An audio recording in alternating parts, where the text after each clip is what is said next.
آپ دیکھیں، آپ اور میں اور بہت سارے ایسے ہی لوگ، ہم اپنے ملکوں کو چھوڑ کر آئے اور ان ملکوں میں آ کر آباد ہو گئے تاکہ ہم آزادی کی زندگی گزار سکیں۔ لیکن عزیزو، کیا ہوا کہ یہاں آنے کے بعد پھر غیر قوموں کا غلبہ اور ہم پھر سے غلامی میں جا رہے ہیں، اور جو اپنے آپ کو مسیحی کہتے تھے، جن کے جھنڈوں میں صلیبیں بنی ہوئی ہیں، وہ مسیحوں کو آج لک ڈاؤن کرتے ہیں، ان کو بری نگاہ سے دیکھتے ہیں اور یسوع کے نام کا مذاق اڑاتے ہیں اور یسوع کے نام کی گالیاں دیتے ہیں۔ جی ہاں عزیزو، ہم پھر غلامی میں آ گئے، ایک غلامی سے چھوٹ کر آئے، پھر غلامی میں ہم آ گئے۔ لیکن خداوند یسوع نے اصل میں یہ جسمانی غلامی سے چھڑانے کے لیے ہم سے وعدہ نہیں کیا تھا۔ وہ آئے تھے آپ کو اور مجھے گناہ کی غلامی سے آزاد کرانے، تاکہ آپ کا اور میرا رشتہ خدا باپ کے ساتھ بن جائے اور ہم مل کے خدا باپ کی حضوری میں اس بات کو اس کے ساتھ رہ سکیں اور جو ہمیشہ کی زندگی ہے اسے انجوائے کر سکیں۔ یوحنا رسول کی انجیل اور 5 باب اور اس کی 19 آیت سے آگے اس طرح سے لکھا ہوا ہے، یسوع نے ان سے کہا، میں تم سے سچ کہتا ہوں، بیٹا آپ سے کچھ نہیں کر سکتا سوا اس کے جو باپ کو کرتے دیکھتا ہے۔ وہ غصے میں آ رہے تھے کہ یہ اپنے آپ کو خدا کے برابر ٹھہراتا ہے، لیکن یہاں خداوند یسوع یہ بتا رہے کہ بیٹا وہی کر رہا ہے جو باپ کرتا ہے، یعنی باپ شافی ہے، بیٹا بھی شافی ہے۔ باپ زندگی دینے والا ہے، بیٹا بھی زندگی دینے والا ہے۔ باپ آرام دینے والا ہے، بیٹا بھی آرام دینے والا ہے۔ تو اسی لیے خداوند یسوع فرماتے ہیں کہ سوا اس کے جو باپ کو کرتے دیکھتا ہے وہی وہ کرتا ہے۔ تو اس لیے اس وجہ سے، کیونکہ وہ وہی کچھ کر رہا ہے جو باپ کر رہا ہے، تو خداوند کے کلام میں 20 آیت میں لکھا ہے، اس لیے کہ باپ بیٹے کو عزیز رکھتا ہے اور جتنے کام خود کرتا ہے اسے دکھاتا ہے، بلکہ ان سے بھی بڑے بڑے کام اسے دکھائے گا تاکہ تم تعجب کرو۔ یہ کوئی بات نہیں ہے کہ میں خدا کی برابری کا اعلان کر رہا ہوں، یہ نہیں کہا یسوع نے۔ اس نے کہا کہ میں تو ہوں ہی وہ، جو کچھ اس میں سے نکلا وہی آیا ہے۔ عزیزو، ایک جگہ بات چیت ہو رہی تھی، تو میں نے ایک اپنے مسلم دوست کو انہی کی کتابوں میں سے حوالے دے کر، اور پھر میں نے جگ میں پانی بھرا ہوا تھا، میں نے انہیں دکھایا، میں نے کہا اس میں کیا ہے؟ کہتے پانی ہے۔ میں نے کہا اچھا، اس کو لے کے چھوٹے گلاس میں ڈال دیا۔ میں نے کہا یہ کیا ہے؟ کہتے پانی ہے۔ تو میں نے کہا وہ تو بڑے جگ میں تھا، اب چھوٹے جگ میں کیسے پانی ہے؟ کہتے نہیں، یہ بھی پانی ہے۔ میں نے کہا ایسے ہی خدا باپ جو ہے، اس میں سے جو روح نکلی ہے، کیونکہ خداوند یسوع روح القدس کی قدرت سے پیٹ میں پڑا اور کماری مریم سے پیدا ہوا، انسانی خواہش سے پیدا نہیں ہوا وہ، تو جو روح میں سے نکلا وہ روح ہے۔ اس لیے میں نے کہا آپ کی کتاب گواہی دیتی ہے، اسے روح اللہ کہتے ہو آپ لوگ، اسے پھر اسے کلام اللہ کہتے ہو، کیونکہ خدا کو کیا مانتے ہو؟ خدا کلام ہے، اور اس کلام میں سے جو کلام نکلا وہی تو خدا ہی ہے وہ۔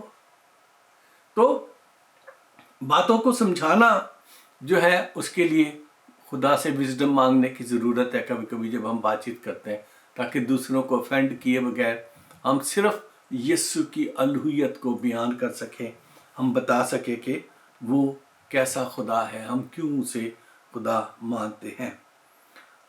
پھر خدا یسوع نے فرمایا کہ کیونکہ جس طرح باپ مردوں کو اٹھاتا اور زندہ کرتا ہے، اسی طرح بیٹا بھی جنہیں چاہتا ہے زندہ کرتا ہے۔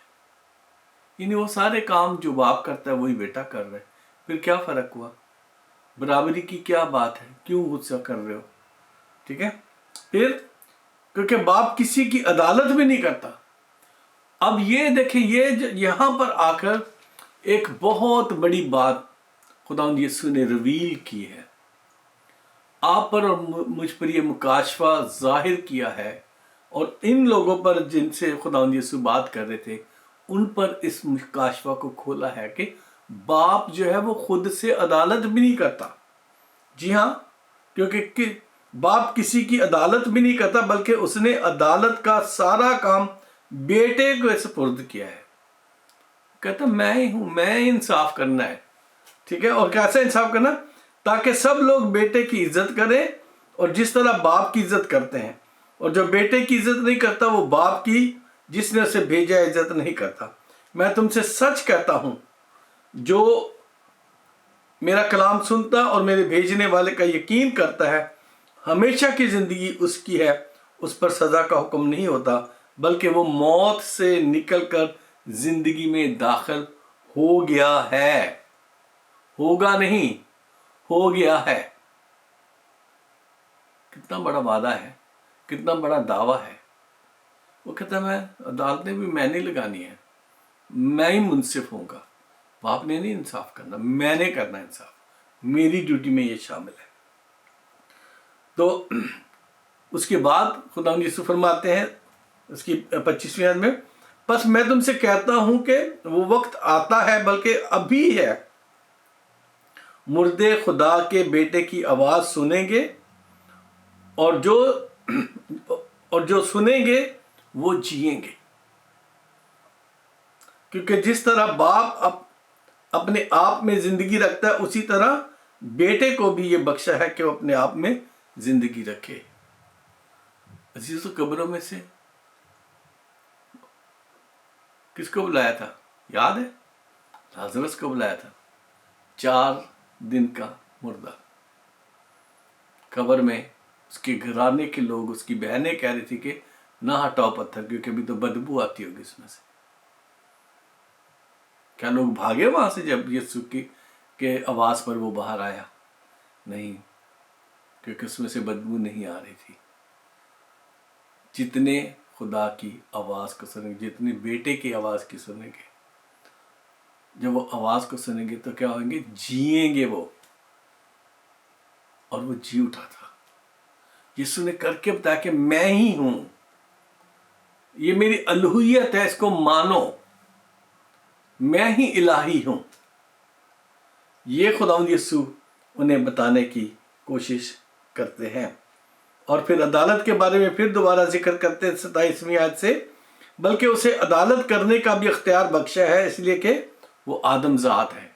کیونکہ دنیا میں تو وہ ایک آدم بن کے آیا تھا. پہلا آدم جو تھا وہ جب پیدا ہوا تو بے گناہ تھا، اس کے جسم میں کوئی گناہ نہیں تھا. اور یسوع جب آدم بن کر آیا وہ بھی اس جسم میں بے گناہ تھا، اس میں کوئی گناہ نہیں تھا. آدم اور حوا گناہ میں گر گئے اور خدا کے جلال سے محروم ہو گئے، لیکن یسوع کی زندگی میں کوئی گناہ نہیں تھا. اور اس لیے وہ دعویٰ کرتے ہیں، کہتے ہیں کون ہے تم میں جو مجھ پر گناہ ثابت کرتا ہے؟ آج تک کوئی نہیں کر سکا اس میں گناہ ثابت. لوگوں نے بڑے بڑے اس پر الزام لگائے، گندی فلمیں بنائی، سب کچھ کیا، لیکن یسوع کے بارے میں کوئی ثابت نہیں کر سکا کہ اس کی زندگی میں کوئی گناہ تھا. سو عزیزو، پھر خدا فرماتے اس سے تعجب نہ کرو کہ وہ وقت آتا ہے کہ جتنے قبروں میں ہیں اس کی آواز سن کر، جتنے قبروں میں ہیں اس کی آواز سن کر،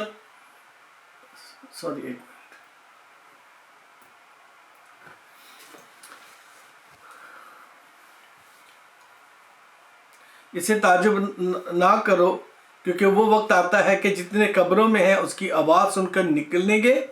جنہوں نے نیکی کی ہے نیکی کی قیامت کے واسطے، اور جنہوں نے بدی کی ہے سزا کی قیامت کے واسطے.